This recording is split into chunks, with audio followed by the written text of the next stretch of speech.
grosselmedia.com. Mic sound nice, check one. Hey, yo, this is Busta Rhymes. This is Little Kim. This is Common right here. This is JILLSCOTT. What's up? This is Alicia Keys. This is Big Will, and I'm checking out my homegirl, Egypt. My girl, the queen. Egypt. Yeah. My Philly homegirl. It's my girl Lala, a.k.a. Lala Vasquez, former host of MTV's TRL, and now one of the star mentors on this season's Charm School on VH1. And congratulations on that. What a good look. Thank you. What a good look. Thank you. It premieres on Monday at 9 o'clock on VH1, so please, everybody, support. It's myself and Ricki Lake, and the difference with this season is that we combined two shows. We brought in the Real Chance of Love girls along with the Rock of Love Bus girls and put them together. And all hell broke loose, right? I was going to say kind of made the magic happen, but you know what that's a code name for.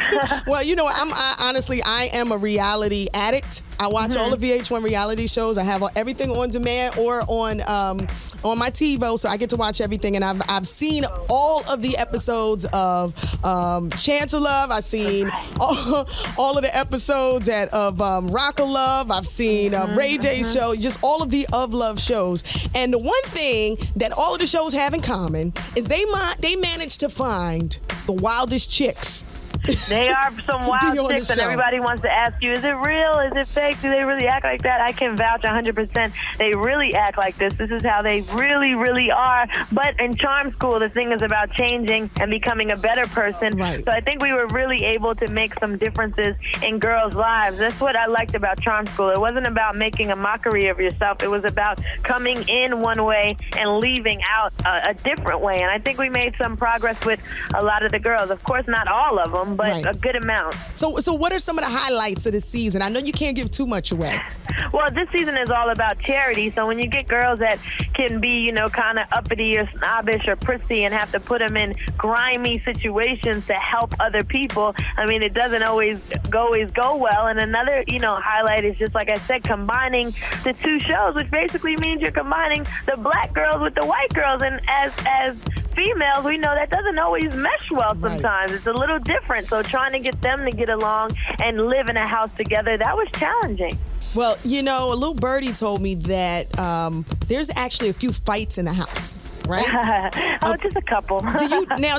Usually that's the rule on reality shows. If you put your hands on this one, y'all are out. We're not having it. But a little birdie told me that this season is getting a little ugly. It's getting a little hot up in here. It gets a little hot up in there, but we don't tolerate the violence. Once you cross that line, you got to be dealt with. I don't know if it's, you know, just sending you home or really sitting you down and having a real conversation, but this show was not about that. We weren't promoting that. We didn't want that to happen. Right. Well, you know, Lala, you know, sometimes when you try to help people, everybody is not ready for the help or for advice, or they have to go through a hard transition period, you know, where they don't always welcome feedback that is going to be constructive. So I have to ask you, you know, did anybody step out of line with you? And I know you for the ATL, right? You spend most of your time down the ATL. Did you have to take the ATL on them and let them know, yo, hold up, back up? No, see, I was born in Brooklyn, so I had to pull the Brooklyn out on them. But no, I mean, the thing is that, no, not with me. You know what it is? I provide them with a mutual respect. We have a mutual respect, and I treat them with respect, and they treated me with respect. If anything, I would just talk to them, and I'm not about telling somebody what to do and how to do it. I just try to lead by my own example and say, hey, you don't have to do things this way. There's a better way. But you're right about people not being ready for change, and whoever wasn't obviously did not win the show and did not make it far. Some of them came in there thinking it was a joke, a chance to be on TV, and it wasn't about that. Absolutely. Well, you know what? I'm excited about this upcoming season. Ricki Lake, from what I can tell from all of the previews, you know, she's back and she's looking phenomenal. Yes, she is. She is just a skinny mini, and she's happy to be back on TV. It was a pleasure to work with her. I think this season is going to be a good one. From the first episode, you're going to kind of have your favorite girl and follow her as the show goes on. It's going to be one of those kind of things where you're rooting for somebody and you want to just see what happens with them. Well, you know what? Speaking of skinny mini, I ran into Lala earlier this week. We were on the Mike and Juliet morning show, and you're looking fit and trim yourself. What you been doing? Well, when I have time, I do boxing, but I have a 2-year-old son who keeps me occupied. Running around after a 2-year-old, man, that's more tiring than any cardio, boxing, any kind of workout you could do. So, yeah, that's how I pretty much try to keep myself fit. I will definitely agree with you on that one. I understand that. Well, motherhood definitely agrees with you, girl. Not everybody has the gift of snapback. But you, let me see, Halle Berry, Kim Porter, and Monica. So consider yourself blessed on that. Thank you so much. Thank you. I appreciate that. How old's the little man now?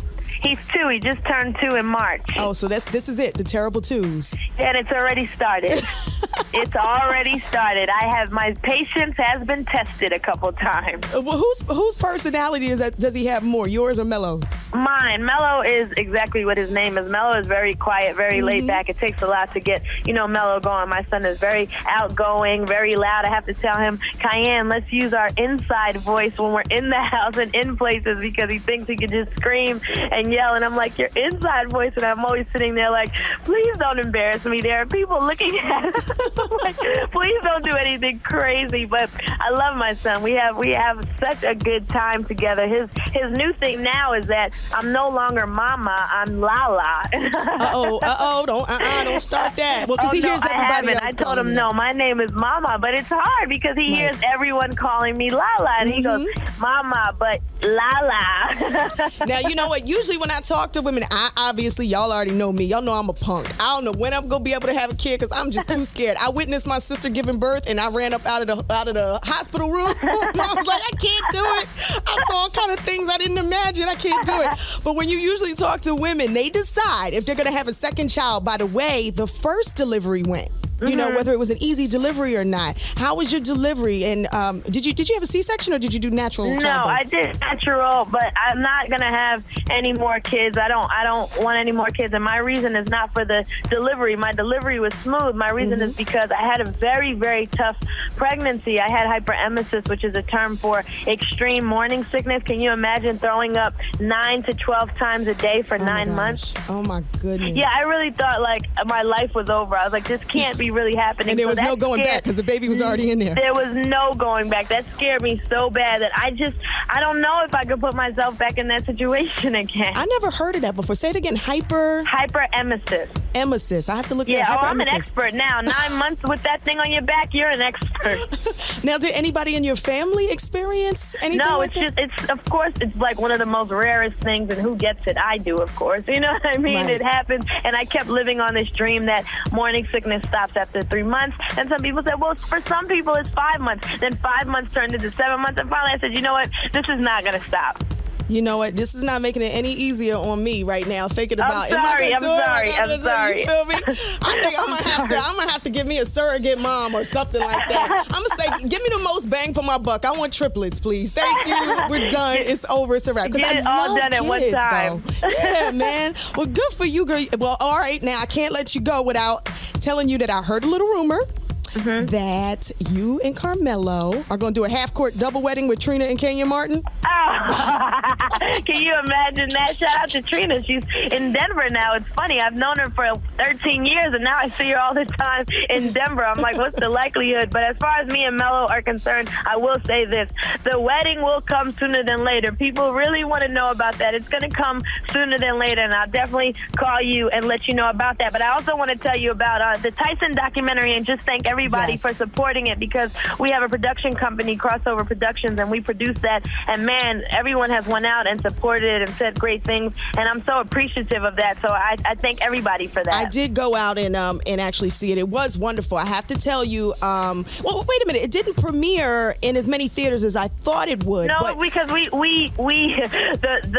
buzz and what happened, the feedback was so overwhelming. It's almost like we weren't prepared for that. We just had it in select theaters and said, okay, we'll just deal with it then. But you know what's good? It'll come out on DVD, and a lot of people will be able to enjoy it on DVD if you didn't catch it. I didn't know what to expect. I mean, obviously, I went out to support, to support you, to support Melo, to support Nas, to support Tyson, and really see what it was all about, so I could report on it and whatnot. But I didn't know what to expect, and I have to tell you, usually when I go to premieres, I stay for only a half hour, get a gist of it, and then go back when I can really enjoy the movie. But I stayed and watched the entire movie because it was such a true and genuine picture of Mike Tyson.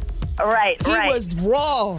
I mean, He was raw. He was raw. Y'all have to make sure you get out and see it. But thank you so much, Lala. We love you and we support you, and I'm just so and I happy. love you too, and it was so nice seeing you. Yes. You look beautiful. You seem like you're so happy in your life right now, and that's great. And next time I'm around, we gotta actually hang out and do something fun. What you mean? Actually, just not work and take a break? What? I know, yeah, Are you we serious? should take a break, right? Like normal people do. And you're all over Twitter. Give them your Twitter real quick. Yes, Twitter. Follow me on Twitter, Lala Vasquez. It's spelled VAZQUEZ. We have a lot of fun on Twitter, so follow me. All right, and again, Charm School coming up Monday. What time? 9 p.m. VH1 Monday. Please tune in. Thank you. You got it, lady. You take care. Okay, all right, Bye, babe. For your daily dose, go to grusselmedia.com.